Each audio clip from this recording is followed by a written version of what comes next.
মাওয়াস chronicle থেকে আমি সাথে আছি, মাওয়া। আমার আজকের নিবেদন সুচিত্রা ভট্টাচার্যের লেখা গল্প বিকেল ফুরিয়ে যায়। স্কুল থেকে বেরিয়ে মিনিট 15 হাঁটার পর গলির মুখে এসে দুজন দুদিকে। মানসী মানে মানি বাঁয়ে, আমি ডান দিকে ঘুরে বাদিক ধরে সোজা এক ছুটে বাড়ি ঢুকতেই কাঁধের ব্যাগ ছিটকে গেল খাটের উপর।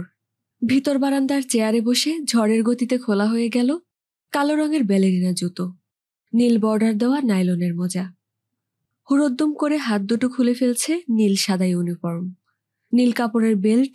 মুখ থুবড়ে পড়ল চৌকাঠের পিঠে। খোলার চেয়ে তাড়াতাড়ি পরে নিচ্ছি কলুর কানওয়ালা বুলগানিন জামা। মা এসে সামনে দাঁড়ানোর আগেই পুটপুট বোতাম লাগিয়ে ফেলেছি। কি হচ্ছেটা কি অপু? এভাবে জামা কাপড় ছুঁড়ে ছুঁড়ে ফেলে? এত বড় একটা ঢিঙি মেয়ে। ওঠা ওঠা, সব পাট করে তুলে রাখ। হি, দেখো বেল্টটাকে কেমন ছিটকে ফেলে দিয়েছে। কাল স্কুল যাওয়ার আগে কেঁদে দেখিস, মা আমার বেল্ট পাচ্ছি না। ও, রতনের মা তুলে রাখবে, আমাকে চটপট খেতে দাও, জলদি কুইক। কি এমন ঘোড়ায় জিন দিয়ে এসেছো শুনি? বলার সময় নেই, একটি শব্দও এখন সময়ের অপচয়। হাতের চঞ্চল আঙুলগুলো ঘুরে বেড়াচ্ছে খাবার টেবিলের গায়ে। ঢাকা বাটির বুকে নাক ঝুঁকে পড়ল। এ কি, মাছ রাখুনি? ভাত খাবো কি দিয়ে? কে তোমাকে আজ ভাত দিচ্ছে? চিড়ে ভেজানো আছে, দই দিয়ে আম দিয়ে মেখে খেয়ে নে। কিরে, হাত না ধুয়ে বসে পড়লি যে? তোর কি ঘেন্না পিত্তেও নেই রে? যা আগে হাত মুখ ধুয়ে আয়, যা বলছি। ধমক খেয়ে দম বন্ধ করে দৌড় চানের ঘরে। হাতে পায়ে মুখে এলোপাথারি জল ছিটুতে মায়ের গলা শুনতে পাচ্ছি।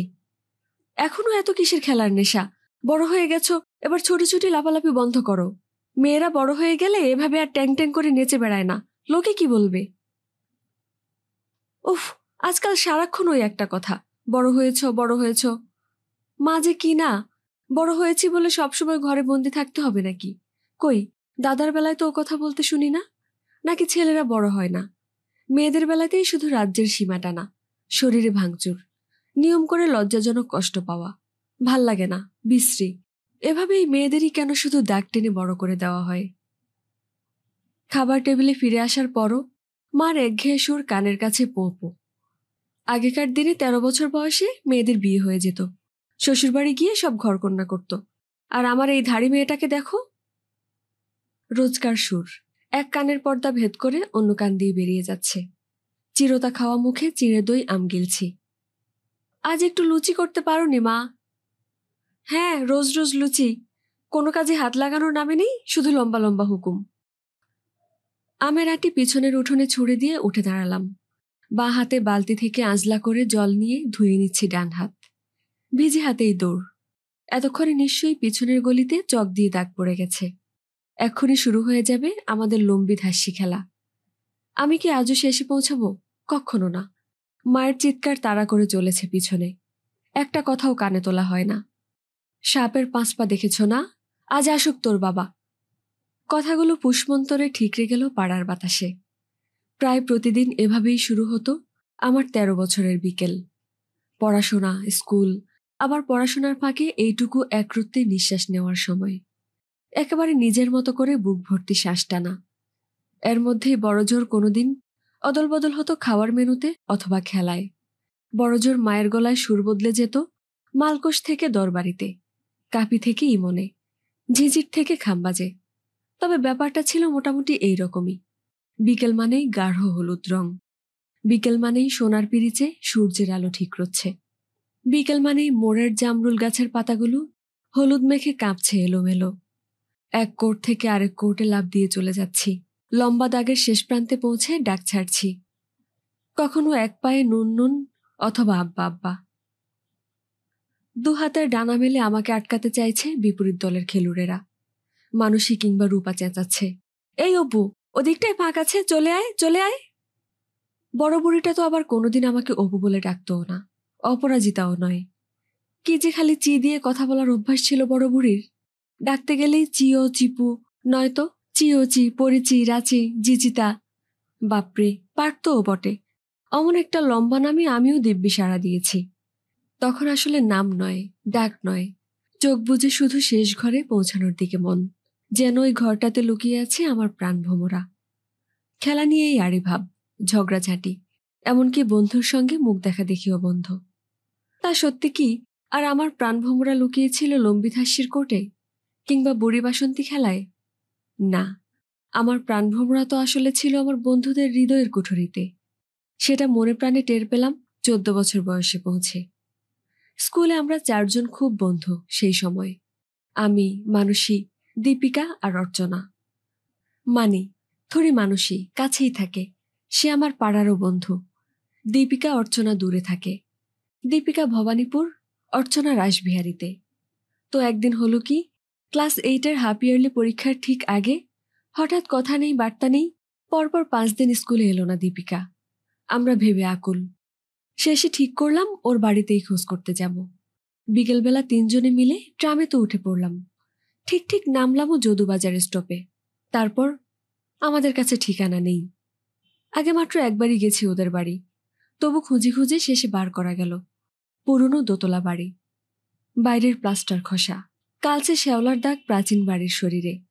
দোতলার ঝুল বারান্দায় নকশা করা কাঠের রেলিং।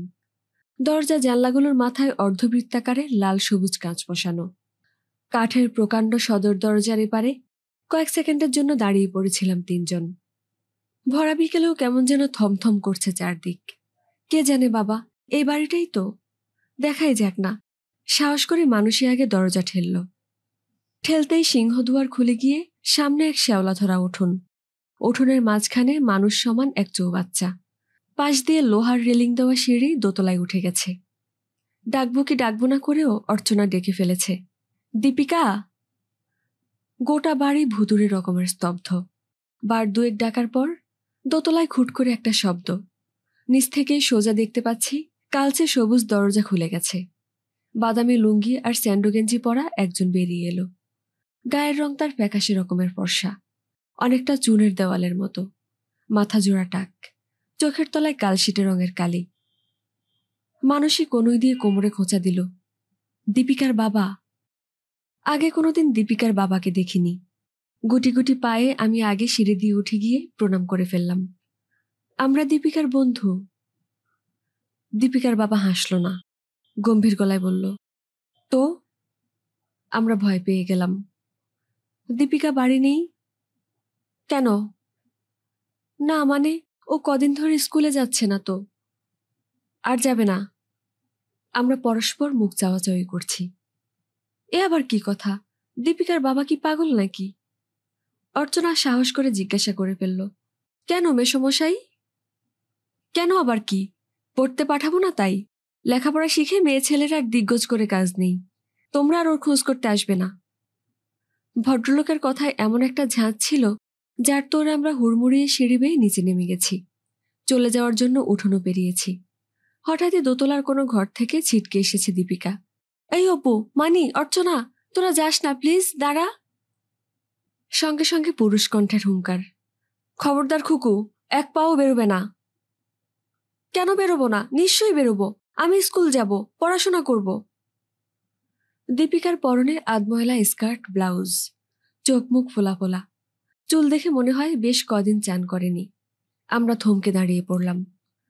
দীপিকার বাবা দীপিকার হাত চেপে ধরল। আমি তোমাকে বেরোতে বারণ করেছি খুকু, যাও ঘরে যাও। দীপিকা জোর করে হাত ছাড়াতে গেল। অমনি গালে সপাটে এক চড়, আমাদের সামনেই। ঘাট ধরে হেঁচড়াতে হেঁচড়াতে দীপিকাকে ঢুকিয়ে দেওয়া হলো ঘরে, দিয়েই দরজায় শিকল। কি হলো? তোমরা এখনো দাঁড়িয়ে আছো কেন? দীপিকার সঙ্গে দেখা হবে না, যাও। অর্চনা আর্তনাদ করে উঠল, আপনি ওকে এভাবে মারলেন? দীপিকার বাবা উত্তর দিল না। এইরকম কড়া চোখে তাকিয়ে রইল আমাদের দিকে। আমরা বেরিয়ে এলাম। রাস্তায় এসে ওর মুখের দিকে তাকাচ্ছি। কেসটা কি বলতো? কেমন যেন মিস্টিরিয়াস না? এ আবার কি কথা? পড়তে দেবে না কেন? কেন ঘরে আটকে রাখবে? ওর মাকেও তো দেখলাম না। মা কিছু বলছে না বাবাকে? অর্চনা বলল, অন্য কোনো গন্ডগোলও হয়ে থাকতে পারে। দীপিকা কারোর সঙ্গে প্রেম টেম করছে নাকি, সেটাই জানতে পেরে। দূর, ওর লাভার থাকলে আমরা জানতে পারতাম না? তাহলে দেখ, ওর বাবা হয়তো কোনো মালদার অশিক্ষিত বনেদি পাট্টটাট্ট জোগাড় করে ফেলেছে। ও হয়তো বিয়ে করবে না বলে জেদ ধরেছে, তাই। আমরা তিনজনই মোটামুটি শেষ সম্ভাবনাটার ব্যাপারে একমত হলাম। আবার মনটাও কেমন খুঁতখুত করতে লাগলো। এরকমও হয়। একবার মনে হলো হতেও তো পারে। এই তো সেদিন বি সেকশনের ভারতী দিন 15 ডুব মেরে আচমকা এক মাথা সিঁদুর নিয়ে ভেসে উঠল স্কুলে। কি হাসি খুশি হাবভাব, কথায় কথায় গড়িয়ে পড়ছে বন্ধুদের গায়ে। শাখা চুরিতে ঝমঝম আওয়াজ তুলে অসভ্য অসভ্য গল্প বলছে নিজের সম্পর্কেই। সে যাই হোক, ভারতীর কথা ভাবতে একটু ইচ্ছা করছিল না আমাদের। দীপিকার কথা ভেবেই সুন্দর সোনালী বিকেলটা কেমন পাংশুটে মেরে গেল। একটা একদম অচেনা যন্ত্রণা আমাদের বিকেলের ফুসফুসটাকে নিংড়ে নিচ্ছে। এক বুক মন খারাপ নিয়ে যে যার বাড়ি ফিরে গেছি। খুব মন খারাপ আমাদের। পরদিন, তার পরদিন, তারও পরদিন লম্বিধাস্যির কোট হঠাৎই কেমন বিস্বাদ। আমি মানুষের বাড়িতে যাই, মানুষই আমাদের বাড়িতে। কোনো কোনো দিন অর্চনাও আসে। বারান্দার ধাপিতে সিঁড়ির কোনায় বয়ে যায় আমাদের পাঁশুটে বিকেল। সবাইকে চমকে দিয়ে হাফ ইয়ারলি পরীক্ষার দিন আচমকা হাজির দীপিকা। সাদা ব্লটিং পেপারের মতো মুখ, সেলাই করা ঠোঁট। ঘাড় নিচু করে পরীক্ষা দিয়ে গেল একের পর এক। আমরা কথা বলতে গেলে ও উদাসীন চোখে শুধু জানালার বাইরে তাকিয়ে থাকে। পরীক্ষা শেষ হলো। আমরা তিনজন গোলা পায়রা হয়ে উঠতে উঠতে বাড়ির কাছে হতশ্রী পার্কটায় গিয়ে বসলাম। প্রচুর কথা জমেছে বুকে, প্রচুর। ঠিক তখনই দীপিকা আমাদের খুঁজে বার করেছে পার্কটাতে। আমরা হতবাক। দীপিকা আমাদের পাশে বসে অন্যমনস্কভাবে ঘাস ছিঁড়ে দাঁত দিয়ে কাটল কিছুক্ষণ। কিছু বুঝি বলতে চায়, পারছে না। একসময় দুম করে অর্চনাকে জড়িয়ে ধরে হাউ হাউ করে কেঁদে উঠল। ওরকম বুক ফাটা কান্নায় আমার আর কোনো বন্ধুকে কাঁদতে দেখিনি আগে। কখন যেন অর্চনাও কাঁদতে শুরু করেছে, মানসীও। দেখা দেখি আমিও। কেন কাঁদছি না জেনে অবিরাম কেঁদে চলেছি আমরা। তারই মধ্যে হেঁচকি তুলতে তুলতে দীপিকা বলল, তোরা শুনলে আমার গায়ে থুতু দিবি, কিন্তু তোদের ছাড়া আর কাদেরই বা বলবো। আমার আর বাঁচতে ইচ্ছে করছে না। আমাদের কান্না পুরল। কেন রে, কি হয়েছে আমাদের খুলে বল। তুই মরতে যাবি কেন, আমরা আছি না। দীপিকার ভারী ভারী চোখ স্থির কয়েক পলকের জন্য। আমার মা পালিয়ে গেছিল। মা পালিয়ে গেছিল, বাক্যটার অর্থ ঠিকঠাক বুঝতে পারলাম না। আমার কাছে তখনও মা হলো গিয়ে মা। সামান্য ছুতুনাতায় যে কান ডলবে, চুলের মুঠি ধরবে, বকবক করে নড়িয়ে দেবে কানের পোকা। যত সব অপ্রিয় কুখাদ্য খেতে বাধ্য করবে আমাদের। আর সুযোগ পেলেই বাবার কাছে 3কে 7 বলে বলে বকুনি খাওয়ানোর চেষ্টা করবে। পুজোর সময় 2 সাইজ বড় জামা কিনে তাই পরতে বাধ্য করবে। কচিত কখনো দাদাকে লুকিয়ে ফুসকা আলু কাবালির পয়সা দেবে আমাকে। সেই মা কি কখনো পালাতে পারে? বললাম, ভ্যাট, কি বলছিস তুই? মা কালীর দিব্যি, সত্যিই মা পালিয়েছিল রবিন কাকার সঙ্গে। রবিন কাকাটা কে? ও, তোদেরকে তো রবিন কাকার কথা বলিনি। রবিন কাকা বাবার খুব বন্ধু, ভীষণ সুন্দর দেখতে, দারুণ জমিয়ে গল্প বলতে পারে। গুড ফ্রাইডের আগের দিন সন্ধ্যাবেলা মা আর রবিন কাকা কিসব কিনতে বেরিয়েছিল। তারপর আর ফেরে না, ফেরেই না। বাবা বারবার বাস রাস্তায় যাচ্ছে আর আসছে। মাঝরাতে রবিন কাকার বাড়িতে গিয়েও খুঁজে এলো। নীলা কাকিমা, মানে রবিন কাকার বউ, বাচ্চা কোলে কাঁদতে কাঁদতে সেই রাতে আমাদের বাড়িতে চলে এসেছে। বাবা রাতভর অবিরাম গজরাচ্ছে। সে কি খারাপ খারাপ গালাগাল, আস্তে আস্তে সব জিনিসপত্র ভাঙছে, আর লাল চোখে তাকাচ্ছে আমার দিকে। কাল থেকে যদি বাড়ির বাইরে পা রাখিস, কেটে আদিগঙ্গায় ভাসিয়ে দেব। ভোর হতেই কাকিমাকে নিয়ে নালিশ করতে থানায় ছুট। তোরা যেদিন এলি সেদিনই থানা থেকে পুলিশ এসেছিল বাড়িতে। খোঁজ খবর করে নাকি জেনেছে মাকে আর রবিন কাকাকে হাওড়া স্টেশন থেকে ট্রেনে উঠতে দেখা গেছে। তারপরে বাবার আবার নতুন করে আস্ফালন। শুনতে শুনতে কাঁটা দিচ্ছিল সর্বাঙ্গে। নিজের বাবা মা চোখের সামনে দুলে উঠছে, দুলে দুলে ভেঙে যাচ্ছে, যেভাবে পাথর পড়ে ছায়া ভাঙে শান্ত দিঘির জলে। তারপর তো হাফ ইয়ারলি পরীক্ষার 4 দিন আগে মা নিজে নিজেই এসে উপস্থিত, যেন কিছুই হয়নি, যেন জাস্ট পাশের বাড়ি থেকে বেরিয়ে ফিরল। মাকে দেখেই বাবার সে কি মেজাজ, এমন চোটপাট শুরু করলো যে মজা দেখতে বাড়ি ভর্তি লোক জমে গেল। ভাবলেই আমার। বলতে বলতে আবার কেঁদে ফেলেছে দীপিকা। আমরা ওর মাথায় পিঠে হাত বোলাচ্ছিলাম। ও কেঁপে কেঁপে উঠছিল কান্নার দমকে। আমি মরে যাব, আমি মরে যাব। মানুষের নিচু স্বরে জিজ্ঞাসা করলো, আর তোর মা, মা কি বলল? মা তো বাবার থেকেও বেশি চেঁচাচ্ছিল। বলল, বেশ করেছি, গেছি, আমার যেখানে ইচ্ছে যাব, যখন খুশি ফিরব। তুমি কৈফিয়ত চাওয়ার কে? মদমাতালের ঘর করি, পুরুষ মানুষ হয়ে 1 পয়সা রোজগার করার মুরুদ নেই। তোর বাবা মদ খায়? খায় না, আবার প্রায় তো রাত্রিরে চুর হয়ে ফেরে। এবার আর নিজের বাবা নয়, এবার চোখের সামনে হারুর বাবার ছবি। হারুর বাবা আমাদের পাড়ার গোকুল পরামানিক, গলির মোড়ের খুদে সেলুনটার মালিক।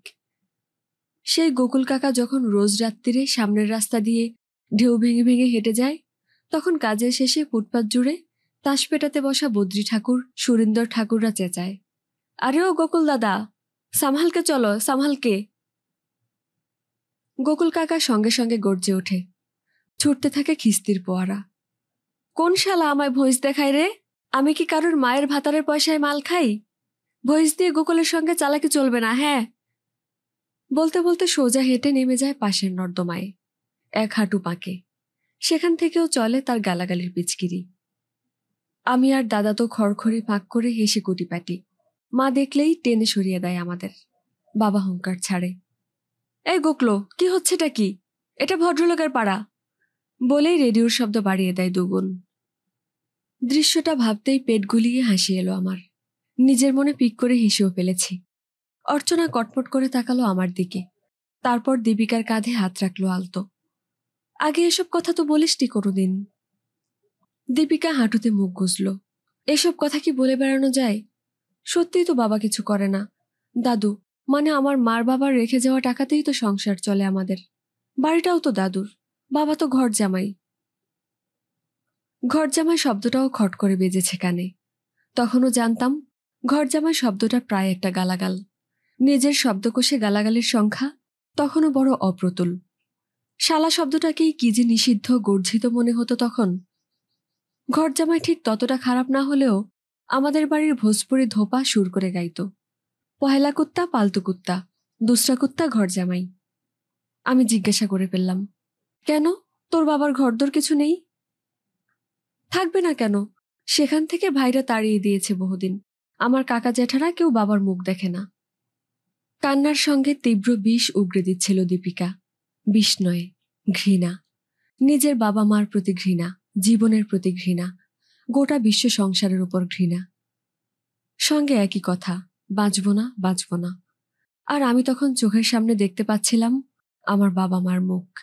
বাবা মানে যেমন হওয়া উচিত, অন্তত আমার তখনকার ধারণায় আমার বাবা তো তেমনই।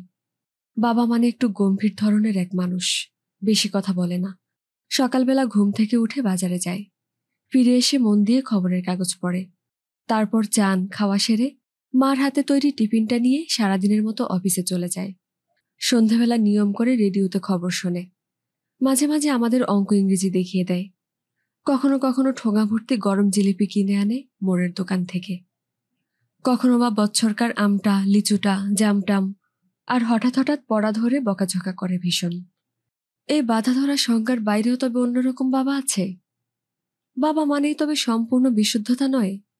বাড়ি ফিরে সেদিন বারবার সন্দিগ্ধ চোখে তাকাচ্ছিলাম নিজের বাবা মার দিকে। মুখের উপর কোনো মুখোশ আছে কিনা। হয়তো আছে, হয়তো নেই, কে জানে।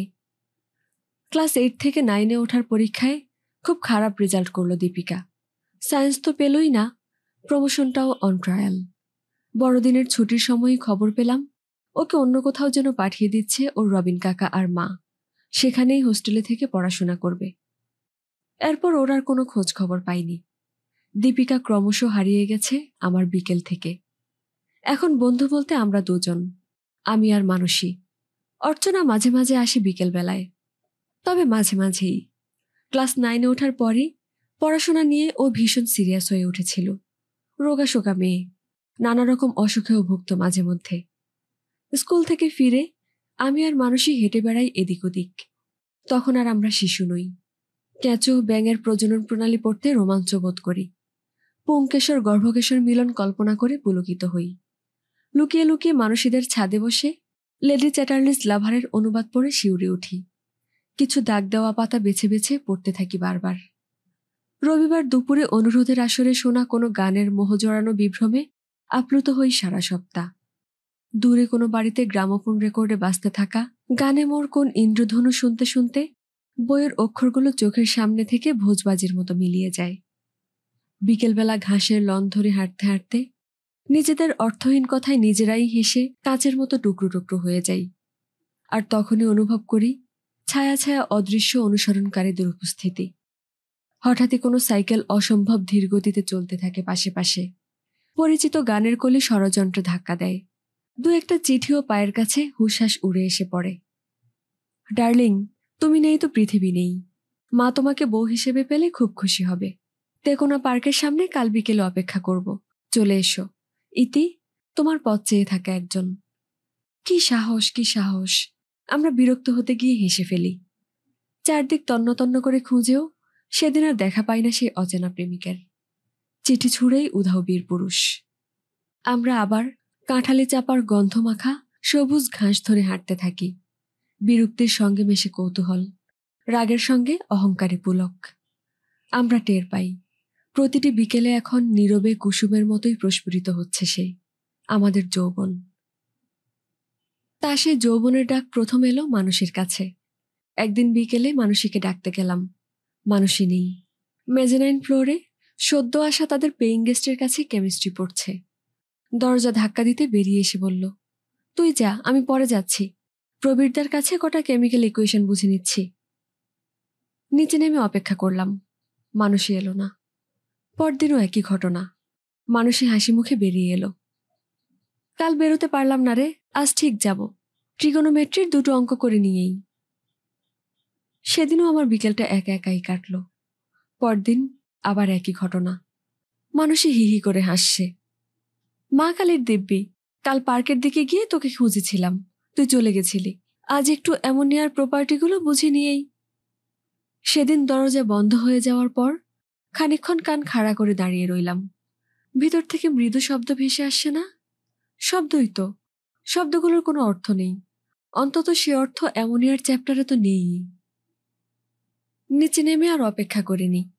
পরিচিত রাস্তা ধরে কৃষ্ণচূড়ার ফুল মারিয়ে একা একাই হেঁটেছি। দুর্বোধ্য অপমানে কান গরম। ক্ষোভে দুঃখে বন্ধুর মিথ্যাচারিতায় ক্লিষ্ট আমি একই পথ চক্কর দিয়ে ফিরছি। ধীরে ধীরে একটা চাপা কষ্ট আচ্ছন্ন করে ফেলছিল আমাকে। কষ্ট না হিংসে? আমার একমাত্র বন্ধু মানসী প্রেমের সন্ধান পেয়ে গেছে আমার আগেই। ঠিক করলাম ওর সঙ্গে আর কথা বলবো না। কিন্তু মানসী পরদিনই স্কুলে আমার হাত চেপে ধরেছে। অপু, বিশ্বাস কর, তুই কি ভাবছিস জানি না। তোর কি ধারণা প্রেমে পড়লে বন্ধু টের পায় না? মানসী মুহূর্তের জন্য লাল। প্রবীরদার সঙ্গে তোর পরিচয় নেই না রে? চল, আজ তোর সঙ্গে আলাপ করিয়ে দেব। আমি আলাপ করে কি করব? তোর লাভার তুই। আহ অপু, ছেলে মানুষই করিস না। জানিস তোর কথা কত বলেছি প্রবীরদাকে। তোকে আজ নিয়ে যাবই। আমি তখন অনেক উপন্যাস পড়ে ফেলেছি। জানি প্রেমের সিনে তৃতীয় ব্যক্তিকে বলে কাবাব মে হাড্ডি। তাছাড়া আমি কেন ওদের মধ্যে? মানসী কানের কাছে মুখ নিয়ে এলো। ভাবতে পারবি না প্রবীরদা কি ভীষণ রোমান্টিক। সেদিন আমার হাত ধরতে, দেখ দেখ, ভাবতেই আমার কেমন গায়ে কাঁটা দিয়ে উঠছে। আমার তখন হিংসে ভেসে গেছে কৌতূহলে। কি কথা হয় রে তোদের দুজনের? কত কথা। মানুষে গা মুচড়ল। এই আমি কি ভালোবাসি, ও কি ভালোবাসে, আমার মা বাবা কেমন, ওর দেশে কে কে আছে, এই এমএসসি করে ও কি করবে, বিয়েতে কারোর বাড়িতে আপত্তি হবে কিনা। তোরা বিয়ের কথাও ভেবে ফেলেছিস? ভাববো না? তাড়াতাড়ি বিয়ে না করে ফেললে ওর যদি অন্য কারোর দিকে মন ঘুরে যায়? যা, প্রকৃত ভালোবাসা থাকলে লক্ষ বছর অপেক্ষা করা যায়। প্রাজ্ঞ প্রেমিকার মতো বললাম। তুই লায়লা মজনু পড়িসনি? হিররঞ্জা? তুই ঠিকই বলেছিস রে। প্রবীরতাও তাই বলে। বলে দরকার হলে 10 বছর অপেক্ষা করব। বলে তুমি আমার জন্য অপেক্ষা করবে তো? মা কালীর দিব্যি, আমার অত ধৈর্য নেই রে। মানুষের কথার ভঙ্গিতেই হেসে গড়িয়ে পড়ছিলাম আমি। কোনো রকমে বললাম, বালিকা, রহুধৈর্যং রহুধৈর্যং। একদিন বিকেলে অর্চনার বাড়ি থেকে একটা বই নিয়ে ফিরে দেখি মানুষই আমাদের বাড়িতে বসে দিব্যি তেঁতুলের আচার খাচ্ছে। আমাকে দেখে চোখে আঙুলে ঠোঁটে এক রহস্যময় ইঙ্গিত করে বলে উঠল, কিরে, কাল যাচ্ছিস তো? কোথায়? কেন, তুই কাল স্কুল থেকে যাচ্ছিস না বেনুহার দেখতে? স্কুলে টাকা জমা করিসনি? ভীষণ চমকেছি। মানুষের কথা মার কানেও গেছে। মা আমাকে জিজ্ঞাসা করলো, তুই তো বলিসনি বাড়িতে এসে। মানুষের রহস্যময় ইঙ্গিত ততক্ষণে বুঝে গেছি। বললাম, সে তো কাল টাকা দিলেও হবে। আমি ভেবেছিলাম আজ তোমাদের জিজ্ঞাসা করব। দাদা ভিতরের বারান্দায় বসে জলখাবার খাচ্ছিল। সদ্য তখন ফার্স্ট ইয়ারে পড়ছে। বারান্দা থেকেই চেঁচিয়ে বলল, যা যা দেখে আয়, যা একটা চ্যারিয়ট রেস আছে না। রাস্তায় এসে মানসীকে বললাম, ব্যাপার কি রে, গোল মারলি কেন? মানসী আমার কাঁধ জড়িয়ে ধরে বলল, মা কালীর দিব্যি, প্রবীরদা এমন করে তোর সঙ্গে আলাপ করতে চাইল। ইস, চাইলেই হলো, আমি আলাপ করলে তো। প্লিজ অপু, ও 3টে টিকিট কেটে ফেলেছে, জঙ্গলির, শাম্মী কাপুর আর সায়রা বানু। স্কুল থেকে বেরোবি কি করে? আমি কাল স্কুলে যাচ্ছি না, তুই টিফিনের সময় পেট ব্যথা রেতা কিছু বলে। মিথ্যা কথা বলতে কি যে বুক টিপ টিপ করছিল স্কুলে। হলে পৌঁছেও মনে হয় জন অরণ্যের প্রতিটি মানুষ যেন আমার ভীষণ পরিচিত। সকলে যেন একদৃষ্টে তাকিয়ে আমার দিকে, যেন এক্ষুনি বাড়ি গিয়ে জানিয়ে আসবে মা বাবাকে। অল্প বয়সে যে কোনো ছেলে দেখলেই মনে হয় দাদার বন্ধু না। হল অন্ধকার হতে তবে হাঁপ ছেড়ে বাঁচলাম। এ তো আর বাবা মার সঙ্গে শ্রী শ্রীমা, পথের পাঁচালী, লাভুভুলুকি কাবুলিওয়ালা দেখা নয়। এ হলো সব থেকে প্রাণের বন্ধু আর তার প্রেমিকের সঙ্গে বসে প্রায় নিষিদ্ধ এক হিন্দি সিনেমা দেখা, যার একবর্ণ ভাষাও আমার বোধগম্য নয়। চোখের সামনে শুধু এক উদ্দাম দস্যু পুরুষ ইয়াহু চিৎকার করে ঝাঁপিয়ে পড়ছে পদ্মের পাপড়ির মতো কোমল আর রূপসী এক প্রেমিকার উপর। বরফের দৃশ্য দেখতে দেখতে আমারই যেন গায়ে জ্বর এসে গেল।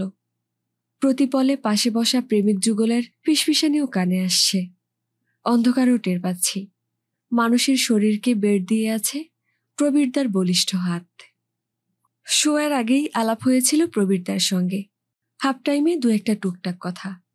পর্দায় যখন বনু প্রেম শেষ হলো তখন আর ভয় সংকোচ নেই, মুখে আমার কথার খই পড়ছে। তারপর মশাই, এই যে আমাকে পাপের ভাগী করলেন, তার শাস্তিটা পাবে কে? প্রেমিক প্রেমিকার মাঝে ঈশ্বরও থাকতে ভয় পান, আমি তো নেহাতি এক পুস্কে শয়তান। কি করে যে বলেছিলাম ওসব কথা, তা যাই হোক। হল থেকে বেরিয়েই আমি আর মানুষই আলাদা, প্রবীরদা আলাদা। বাসে উঠে প্রবীরদা দূরের সিটে, সম্পূর্ণ অন্যমনস্ক মুখে এক অচেনা তরুণ। পাড়া এসে উত্তেজনায় ফেটে পড়েছিল মানুষই। এই উপু, বল না, কেমন লাগলো প্রবীরদাকে? গম্ভীর বিচারকের মুখ করে রায় দিলাম, মন্দ নয়, বেশ উইটি, তোর টেস্ট আছে। মানুষই বিশাল লম্বা নিঃশ্বাস ফেলল। যাক, আমার যা ভাবনা হচ্ছিল। সময়ের মনে সময়ে গয়ে বর্ষা, শরৎ, হেমন্ত পুড়িয়ে শীত এসেছে। অ্যানুয়াল পরীক্ষা চলাকালীন বারান্দায় দাঁড়িয়ে রাস্তায় পাড়া জুনিয়র মেয়েদের খেলা দেখছি। সেদিনই অঙ্ক পরীক্ষা ছিল, ট্রিগোনোমেট্রিটা ভালো হয়নি, সেজন্য মনটাও বেশ খারাপ। পরদিন বায়োলজি পরীক্ষার জন্য পড়তে বসায় তেমন উৎসাহ পাচ্ছি না। এমন সময় মানুষই এলো, তার মুখ চোখও কেমন আনমনা। আমারই পাশে দাঁড়িয়ে খেলা দেখছে, অথচ কোনো কিছুই যেন দেখছে না। গত কমাস ধরে ওর যেন কিরকম ছাড়া ছাড়া ভাব। প্রায় বিকেলে কোথাও না কোথাও অভিসারে নিপাত্তা হয়ে যায়। পুজোর কদিন একটি সন্ধ্যাতেও ওর টিকি দেখা যায়নি। একদিন জিজ্ঞাসা করেছিলাম, খুব সাহস বেড়েছে দেখছি, মাসিমা যদি জানতে পারে? তুই কি ভাবছিস মা কিছুই আন্দাজ করে না? প্রবীরদাকে মারও খুব পছন্দ হবে নাই বা কেন বল? ব্রাইট স্টুডেন্ট, অত সুন্দর চেহারা, ভালো ফ্যামিলি, দেশে কত জমিজমা বাড়িঘর। তাই তোর এত সাহস? আজ বেলুর দক্ষিণেশ্বর, কাল সিনেমা, পরশু লেক, খুব চালাচ্ছিস। তো এখনো কি শুধু হাত ধরাধরি, না একটু এগিয়েছে? যা, প্রচণ্ড জোরে চিমটি কেটেছে মানুষই। তুই বড় ফাজিল হয়েছিস। বলতে বলতে গলা নামিয়েছে, কিস করেছে। মিস মার্পলের মতো ওর চোখের দিকে তাকিয়েছি আমি। কেমন লাগে রে? টকটক, মিষ্টি মিষ্টি, ভীষণ ভালো। ও বলে, বলে বোঝানো যায় না, তোর হোক বুঝতে পারবি। স্বর্গসুখ রে, স্বর্গসুখ। প্রবীরদার সঙ্গে এর মধ্যে 2-1বার দেখা হয়েছে এদিক ওদিক, হেসে কথাও বলেছি 1-8টা, ভালোই লেগেছে। হিংসে এখন অতীত। মনের গভীরে ওদের প্রেম অনুক্ষণ এক গোপন আনন্দের উৎস হয়ে উঠেছে আমার। কিভাবে ওদের প্রেম পূর্ণতা পাবে তাই নিয়ে ভাবি দিনরাত। যেন ওদের প্রেমের সার্থকতাতে আমারও কিছু অংশীদারি রয়ে গেছে। পাশে দাঁড়ানো মানসীকে জিজ্ঞাসা করলাম, কি রে মানি, পরীক্ষার সময় তো ধ্যান চলছে? মানসী মাথা ঝাঁকালো, না, কালকের বায়োলজি পরীক্ষার কথা ভাবছি। বাজে বকিস না, তোর নাক টানা দেখেই আমি বুঝতে পারি সর্দি হয়েছে কিনা। প্রবীরদার সঙ্গে ঝগড়া করেছিস? শীতের শুকনো পত্রপুষ্পবিহীন কৃষ্ণচূড়া গাছের দিকে তাকিয়েছিল মানসী। হুট করে আমার হাত চেপে ধরেছে। ও কেমন বদলে যাচ্ছে রে অপু। কেন, কি বলেছে তোকে? বলবে আবার কি, 2-4 মিনিট কথা বলেই আমাকে আজকাল কাটাতে চায়। বেরোতে বললে পড়াশোনা ছুতো দেখায়। বারে, পড়াশুনো করবে না? রেজাল্ট ভালো হলে তো তোরই লাভ, সেও তো তোরই জন্যে। আমার জন্যে না হাতি। মেয়েদের চোখ ঠিক বুঝতে পারে। তুই একবার ওর সঙ্গে কথা বলবি? আমি আমি কি কথা বলবো? সদ্য পড়া উপন্যাস উগরে দিলাম মানসীকে। দেখ মানি, প্রেম হলো এক ধরনের সাধনা, ব্রত। দুজন নারী পুরুষের মধ্যে চিরন্তন সম্পর্কের ইমারত গড়ে ওঠার শক্ত ভিত। এখানে তৃতীয় মানুষের ভূমিকা নেই রে। প্রবীরদাকেও তো দেখেছি। মিথ্যে ভাবিস না, প্রবীরদা খুবই ভালোবাসে তোকে। মানসী হঠাৎই খেপে গেল। থাক, তোকে আর লেকচার মারতে হবে না। যদি কোনোদিন মরে যাই। আমি ওর মুখ চেপে ধরলাম। তুই তো লায়লাকেও হার মানালি রে। অলরাইট, কাল পরীক্ষা শেষ হোক, ধরছি প্রবীরদাকে। পরীক্ষার পর মানুষের ঘ্যানঘ্যানানি এড়াতে না পেরে শেষ পর্যন্ত এক বিকেলে গেলাম প্রবীরদার ঘরে। আমাকে দেখে প্রবীরদা প্রথমটা খুবই অবাক। শুধু অবাক নয়, কেমন যেন মনে হলো খুশিও। সরাসরি কথা পারলাম। এই মশাই, আমার সুন্দর বন্ধুটাকে আপনি এত কষ্ট দিচ্ছেন কেন? প্রবীরদা অল্প থমকালো। কষ্ট দিয়েছি? কই না তো। বাজে কথা বলবেন না। ওর সঙ্গে আপনি ভালো করে কথা বলেন না, বাইরে বেরোতে চান না, কথা বলতে গিয়ে হাই তোলেন। ব্যাপারখানা কি? আমার আক্রমণে বিন্দুমাত্র বিচলিত নয় প্রবীরদা, মিটিমিটি হেসেই চলেছে। তোমার বন্ধুর কথা ছাড়ো, নিজের কথা বলো। তোমাকে যে কি সুন্দর দেখতে লাগছে আজ। এক্ষুনি যদি সুচিত্রা সেন তোমাকে দেখত।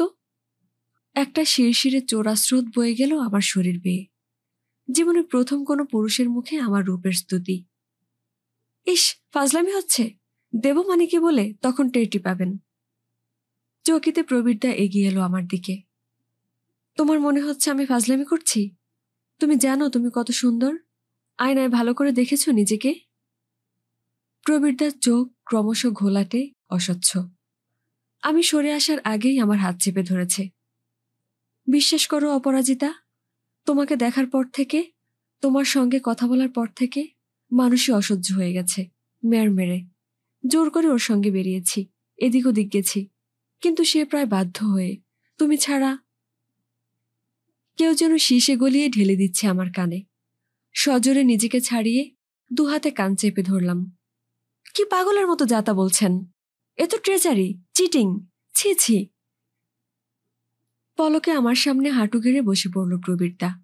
দুহাতে জড়িয়ে ধরেছে আমার কোমর। এক ধাক্কায় ফেলে দিয়ে ছিটকে এসেছি ভেজানো দরজার কাছে। নিচু স্বরে হিসিস করে উঠলাম, জানোয়ার, জানোয়ার কোথাকার। মানে একটা জানোয়ারকে ভালোবেসেছিল। নিচে উদ্বিগ্ন মানুষের সামনে এসে দাঁড়ানোর সময়ও হৃৎপিণ্ড পাগলা ঘন্টি বাজাচ্ছে। মুঠো শক্ত করে চোয়াল ঘষলাম, মানুষই যেন কিছু আঁচ করতে না পারে। কি বলল রে? কিছুই না, এমনি হাসি ঠাট্টা করছিল। শক্ত রাখতে গিয়েও আমার গলা কেঁপে গেল। তুই ওকে ভুলে যা মানি, ও বোধহয় অন্য কাউকে। মানুষই অন্ধের মতো আঁকড়ে ধরল আমাকে। বলল, বলল সে কথা? বলল আমাকে ভালোবাসে না? বলেনি, কথা শুনে মনে হলো। আমি ঢোক গিললাম। হয়তো ইউনিভার্সিটিতে কাউকে, হয়তো নিজের দেশেরই কেউ। মানুষই এক ছুটে দোতলার সিঁড়ির কাছে গিয়ে ধপ করে মাটিতে বসে পড়ল। দু হাঁটুতে মুখ গুজে ভেঙে পড়েছে শব্দহীন কান্নায়। কান্নার দমকে ফুলে ফুলে উঠেছে। আমারও চোখ ফেটে যাচ্ছিল। নিজেকে প্রাণপণে সামলানোর চেষ্টা করছি। কাঁদিস না মানি, একটা নোংরা বাজে লোকের জন্য তুই কাঁদবি কেন? ও তোর মতো মেয়ের কান্নার যোগ্য নয়। বলতে গিয়ে বমি এসে যাচ্ছে। তখনও যেন আমার শরীরটাকে চাটছে ওই পুরুষ নেকড়েটা। নেকড়ে নয়, শিয়াল। এই তবে প্রেম? ঘেন্না। এরপর বেশ কিছুদিন কেমন যেন থম মেরে গিয়েছিলাম আমরা। মানুষই তো পুরোপুরি বিধ্বস্ত, মানসিকভাবে, শারীরিকভাবেও। নিয়ম মতো স্কুলে যায়। এক একদিন বিকেলবেলা জোর করে ওকে টেনে বাইরে বার করি। কখনো নিজেই বাড়িতে বসে থাকে চুপচাপ। চোখে জমে থাকে বিষাদের বরফ। তবে সময় তো সম্মোহনের মন্ত্রমাখা একমুখী ধাবমান তীর। সেই সম্মোহনেই বিষাদ মুছে যায়, নিরাময় হয় শোকের ক্ষত। সেই সম্মোহনেই প্রথম পুরুষের দেওয়া অপমান ভুলি আমরা। আবার নতুন করে হাঁটতে শুরু করি হলুদ বিকেলে। ঘুমন্ত রিকশাওয়ালার কাঁধের গামছা চুরি করে হাসিতে গড়িয়ে পড়ি। পাড়ার ছোট মেয়েদের সঙ্গে দাগ বসন্তী খেলায় মেতে উঠি একাধ দিন। দাদার কাছে বাধ্য ছাত্রীর মতো বসে অ্যালজেব্রা কষি দুজনে। আমরা দুজনেই ঠিক করেছি হায়ার সেকেন্ডারির পরে ডাক্তারি পড়ব। হাজার হাজার রোগী আসবে আমাদের কাছে, তাদের কাছে আমরাই ঈশ্বর। ভাবলেই কি যে শিহরণ জাগে। তার জন্য অবশ্য ভালো রেজাল্ট করা দরকার। অর্চনার চিন্তা নেই, ও যা লেখাপড়ায় ভালো, ডাক্তারিতে চান্স পাবেই। তবে ইদানিং মেয়েটা একটা বৃষ্টি মাথার যন্ত্রণায় মাঝে মাঝেই বড় কষ্ট পায়। 11-এ ওঠার পর থেকে তো প্রায়ই কামাই করছে। প্রিটেস্টের আগে পাক্কা 20 দিন দেখা নেই। এখন আর অর্চনার সঙ্গে তেমন যোগাযোগ না থাকলেও পুরনো একটা টান তো আছেই। সেই টানেই আমি আর মানুষই ওকে দেখতে গেলাম। অর্চনাদের বাড়িটা আগে একতলা ছিল, এখন 2তলা 3তলা উঠে গেছে। লোহার ব্যবসায় অর্চনার বাবা জেঠার নাকি এখন দারুণ রমরমা। বাড়ির সামনে বেশ খানিকটা জায়গা জুড়ে সুন্দর বাগান। বাগানের ঠিক মাঝখানে একটা গন্ধরাজ ফুলের গাছ। সাজানো বাগানের মাঝে আলটপকা গাছটা যেন কেমন যেন বেমানান। অর্চনা দোতলার ঘরে শুয়েছিল, আমাদের দেখে উঠে বসেছে। খুবই রোগা হয়ে গেছে কদিনে। চোখের তলায় নীলচে ছোপ। ক্ষীণ স্বরে ডাকল, আয়, এতদিন পরে খোঁজ নিতে এলি? মানুষই বলল, রোজই ভাবি আসবো, হয়ে ওঠে না রে, এত পড়ার চাপ। আমি ঢোক গিললাম। শুধুই কি পড়ার চাপ? যোগাযোগের অসুবিধে নাকি অন্য কারণও আছে? নিজেদের তৈরি করা জগতে ডুবে আমি আর মানুষই একটু স্বার্থ সচেতন হয়ে যায়নি কি? নিজেদের নিয়েই নিজেরা মগ্ন আছি। দীপিকার কথাও তো আজকাল মনে পড়ে না আমাদের। অপরাধী মুখে প্রশ্ন করলাম, এখন কেমন আছিস? অর্চনার মা ঘরেই ছিল। করুণ মুখে বলে উঠল, দেখো না, এত ডাক্তার দেখানো হলো, এবার আর মাথা ব্যথাটা কিছুতেই যেতে চাইছে না। হঠাৎ হঠাৎ বেড়ে যায়। তখন কি হয়ে যায় ওর? হাত পা ছুটতে থাকে, চোখ উল্টে যায়, গো গো শব্দ ওঠে গলা থেকে। দেওয়ালে পাগলের মতো মাথা ঠোকে তখন। ডাক্তারবাবুরা কি বলছেন? এক এক ডাক্তারের এক এক মত। মাথার ছবিও তো তোলা হলো, কিছু পাওয়া গেল না। কেউ বলছে এ এক ধরনের হিস্টেরিয়া, কেউ বলছে নার্ভের দোষ, কেউ বলছে ব্রেনে কোথাও কিছু হয়েছে। অর্চনার মা দীর্ঘশ্বাস ফেলল। কি যে হলো? অর্চনা চোখ বুজে ফেলল। ঠোঁট দুটো কেমন সাতাটে হয়ে গেছে। কাঁপা গলায় বলল, কবে যে আবার স্কুল যেতে পারবো? মানুষই বলল, ঔষধ পড়ছে তো, দেখ না, 2-4 দিনের মধ্যেই ভালো হয়ে উঠবি। আমাদের কথাবার্তার মাঝে অর্চনার জেঠিমা আমাদের জন্য সিঙ্গারা মিষ্টি নিয়ে এসেছেন। অর্চনার মার মতো এর কপালেও এক ধেবড়া সিঁদুর, সিঁথি জবজবে লাল। ঘরেও এরা খুব দামি দামি তাঁতের শাড়ি পরেন। অর্চনার জেঠিমার চেহারা বেশ দশাসই। অর্চনার মার মতো রোগাসোগা ছোটখাটো নয়। চোখ দুটো জগদ্ধাত্রী ঠাকুরের মতো বড় বড়, টানা টানা। তিনি বললেন, আর গুচ্ছের ওষুধ খাইয়ে কাজ নেই। ডাক্তারদের কেরামতি বোঝা গেছে, পরশু গুরুদেব এসে পড়ছেন, তার ছোঁয়াতেই অনু আমাদের ঠিক সেরে উঠবে। রাস্তায় এসে মানসীকে বললাম, কি হয়েছে, ডাক্তাররা ধরতে পারছে না কেন বলতো? কে জানে, ডাক্তাররা তো আর ধন্বন্তরী নয়, অনেক অসুখই তো আছে ধরা পড়ে না। বড় বড় ডাক্তাররাও। তার মানে ডাক্তার হলে আমরাও অনেক রোগ ধরতে পারবো না? রোগী মরে যাবে? মানুষে হেসে ফেলল। আগে থেকে তো ঘাবড়ে যাচ্ছিস কেন? হয়তো ওরা যাদের দেখিয়েছে তারা ধরতে পারেনি। বিজ্ঞান এখন অনেক উন্নতি করেছে, কত সব জটিল রোগের ওষুধ বেরিয়ে গেছে। আমি বললাম, তাছাড়াও মাথার উপর তো ভগবান আছেন, অর্চনাকে ভগবানই ঠিক ভালো করে দেবেন। মানুষই অল্প উত্তেজিত হলো। ওষুধ না খাওয়ালে ভগবানের বাবারও সাধ্য নেই ওকে ভালো করার। শুনলি না ওর জেঠিমা কি বলল? দূর, ওটা কথার কথা। নিজের ছেলে মেয়েকে কেউ ওষুধ না খাইয়ে থাকতে পারে? দেখ, হয়তো গুরুদেবই কিছু ওষুধ বিষুধ জানেন, তার ওষুধেই হয়তো ভালো হয়ে যাবে অর্চনা। তখনও আমাদের মনে এরকমই অনেক সাদামাটা সরল বিশ্বাস, জীবনের প্রতি, মানুষের প্রতি, ঈশ্বরের প্রতি। বাড়ি ফিরেও তাই ঠাকুর প্রণাম করতে গিয়ে মনে মনে বলছি, হে ঠাকুর, অর্চনাকে তুমি ভালো করে দিও, যে করে হোক।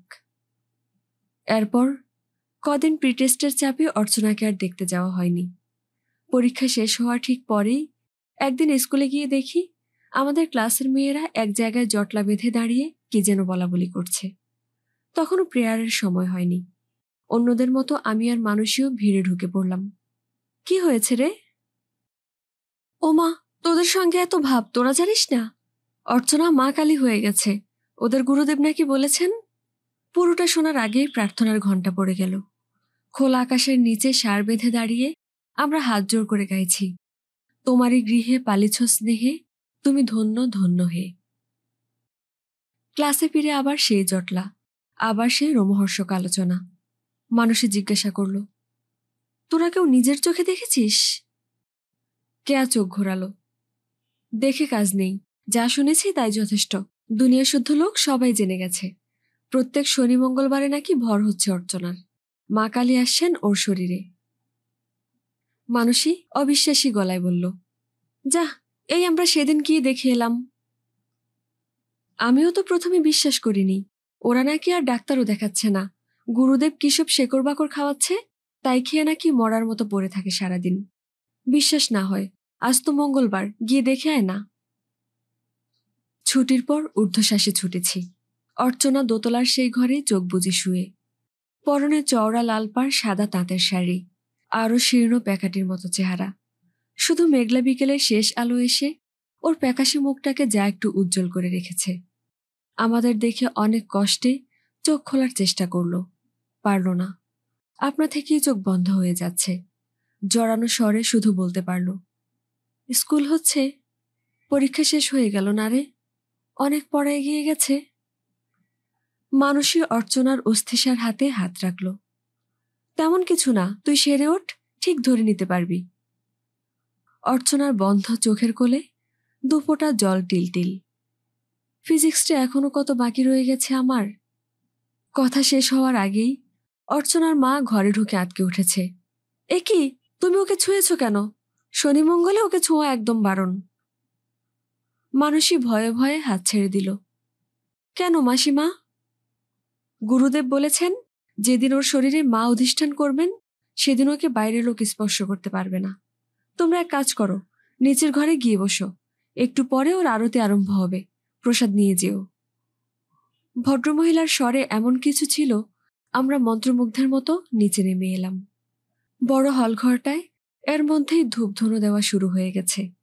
অর্চনার জেঠিমা গরদের শাড়ি পরে গঙ্গা জল ছিটুচ্ছেন গোটা ঘরে। ফাঁকা ঘর আমাদের চোখের সামনেই ভিড়ে ভিড়। আরও খানিকক্ষণ পর লাল পোশাক পরা, বাবরি চুল পরিপাটি করে আঁচড়ানো, সৌম্য দর্শন এক উজ্জ্বল চোখ সন্ন্যাসী খড়ম খটখটিয়ে নেমে এলেন ওপর থেকে।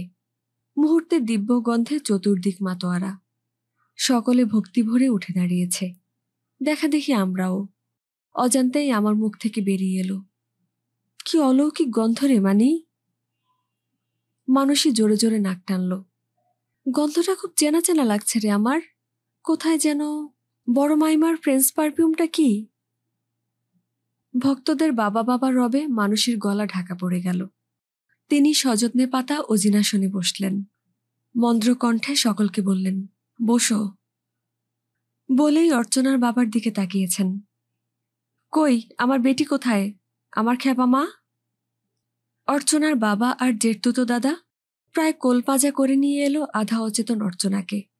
জ্যাঠা তাকে স্থাপন করলেন লাল শাটিন মোড়া বেদির উপর। অর্চনার দুই বোন দ্রুত এসে তিন দিকে তিনখানা তাকিয়া দিয়ে দিল। সেই তাকিয়া ঠেকাতে আধশোয়া অর্চনা কেমন নির্জীব নিষ্প্রাণভাবে ঝুলছে।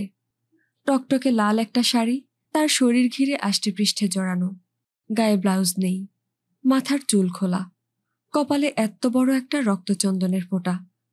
গুরুদেব তার গলায় পঞ্চমুখী জবার মালা পরিয়ে জলদ গম্ভীর গলায় হুঙ্কার ছাড়লেন, মা, মাগো, করাল বদনী তারা ব্রহ্মময়ী, একবার বুকে চেপে বসো মা, বদরক্ত সব বেরিয়ে যাক, মা, মাগো। চিৎকারের জন্য কিনা জানি না, অর্চনার স্থির শরীর একটু নড়েচড়ে উঠল। তারপর আচমকাই গলা থেকে ছিটকে এসেছে গো গো শব্দ, ঠোঁট বেয়ে কষ গড়াচ্ছে। এক মাথা চুল ঝপাং করে নেমে আসছে মুখের উপর, আবার ঝাঁকুনি খেয়ে ছড়িয়ে পড়ছে। ঘর জুড়ে অস্ফুট মা মা ধ্বনি। আচমকা কে যেন কাঁসর বাজাতে শুরু করলো। অর্চনার মা শাঁখ বাজাচ্ছে, বাবা জ্যাঠা জেঠিমা সাষ্টাঙ্গে প্রণত মেয়ের পায়ের কাছে। গুরুদেব একটু করে ফুল ছিঁড়ে ভক্তদের হাতে দিচ্ছেন আর প্রশ্ন করছেন, বলো, তোমার কি জিজ্ঞাসা আছে? মার কাছে কি জানতে চাও তুমি? এক এক করে মানুষ এগিয়ে যাচ্ছে সামনে, মাকে প্রণামী দিয়ে জানতে চাইছে নিজের ভূত ভবিষ্যৎ। আর গুরুদেব মায়ের থরথর ঠোঁটের কাছে মুখ নিয়ে গিয়ে শুনে নিচ্ছেন উত্তর। আমার কিরকম গা ছমছম করছিল, সুগন্ধি ধোঁয়ায় সব আবছা হয়ে আসছে। হঠাৎ দেখি নীল সাদা স্কুল ইউনিফর্ম পরা মানুষই এগিয়ে যাচ্ছে বেদির দিকে। একেবারে সামনে গিয়ে প্রশ্ন করল, মা, আমাদের অর্চনা কবে ভালো হবে? এবার আর গুরুদেব অর্চনার দিকে ফিরলেন না, মানুষীকে কাছে টেনে নিয়েছেন, মণিমুক্ত খচিত আঙুলগুলো মানুষের মাথার উপর। ভালো হবে কি রে বেটি, তোর বন্ধু তো ভালো হয়ে গেছে। বাড়ি ফিরে সবিস্তারে সকলকে বর্ণনা দিলাম পুরো ঘটনাটার। মা তো শুনে গত, আমাকে সামনের শনিবার একবার নিয়ে চলতো। বাবা ধমকে উঠলেন, খবরদার, না, যত সব বুজরুকি ভণ্ডামি। দাদা বলল, পুলিশে খবর দেওয়া উচিত, গুরুদেবটাকে ইমিডিয়েটলি অ্যারেস্ট করুক। আমি তর্ক করে উঠলাম, কেন, তিনি কি দোষ করলেন? তার ওষুধ খেয়ে মাথার যন্ত্রণা আর একটুও নেই অর্চনার, সেটা জানিস? তাছাড়া আমরা নিজের চোখে দেখে এসেছি ওর ভেতরে সত্যি সত্যি মা কালী। দাদা রেগে গেল, হায়ার সেকেন্ডারি দিবি, এখনো এত গাধার মতো কথা বলিস কি করে রে অপু? আমি দাদার উপর খুব রেগে গেলাম। তর্ক করলাম না বটে, তবে বাবার কথাও মানতে পারলাম না মনে মনে। বিশ্বাসেই ঈশ্বরকে পাওয়া যায় আমি জানি। ঠিক করলাম, এর পরদিন মা কালীর কাছে গিয়ে পরীক্ষার রেজাল্টটা কি হবে জেনে আসব। অর্চনার বোন বলছিল, ওর বাবা জেঠারা নাকি একটা মন্দির করে দেবেন গুরুদেবকে, সেখানে মায়ের বিগ্রহ প্রতিষ্ঠা হয়ে গেলেই মা কালী অর্চনার শরীর থেকে বেরিয়ে আসবেন, তখন সম্পূর্ণ সুস্থ হয়ে উঠবে অর্চনা। অর্চনাটা অবশ্য তার আগেই মরে গেল। সেদিন ছিল রাখি পূর্ণিমা, সকাল থেকেই টিপটিপ বৃষ্টি। কেয়ার মুখে খবর পেয়ে আমি আর মানুষই পরিমরি করে ছুটেছি। গিয়ে দেখি ক্লাসের প্রায় অর্ধেক মেয়ে পৌঁছে গেছে, কয়েকজন দিদিমণিও। ভেঙে পড়েছে গোটা অঞ্চল। অত লোক, তবু কারোর মুখে একটা শব্দ নেই। উঠোনের ফুলে ভরা গন্ধরাজ গাছটার নিচে বিশাল এক বোম্বাই খাটে শুয়ে আছে অর্চনা। রক্তলাল শাড়ির আড়ালে শুকনো সরু কাঁঠালি চাপা ডালের মতো শরীর প্রায় দেখাই যায় না। ছোট্ট কপালে টিপ যেন শেষ বিকেলের সূর্য, গলায় জবা ফুলের মোটা মালা। আমার সমস্ত শরীর ঝনঝন করে উঠল। স্পষ্ট দেখতে পাচ্ছি অর্চনা চোখ খোলার চেষ্টা করছে, পারছে না। স্কুল হচ্ছে অপু, অনেক দূর পড়া হয়ে গেল না রে? ফিজিক্সটা এখনো কত বাকি রয়ে গেছে আমার। দুহাতে মুখ ঢেকে ফেললাম।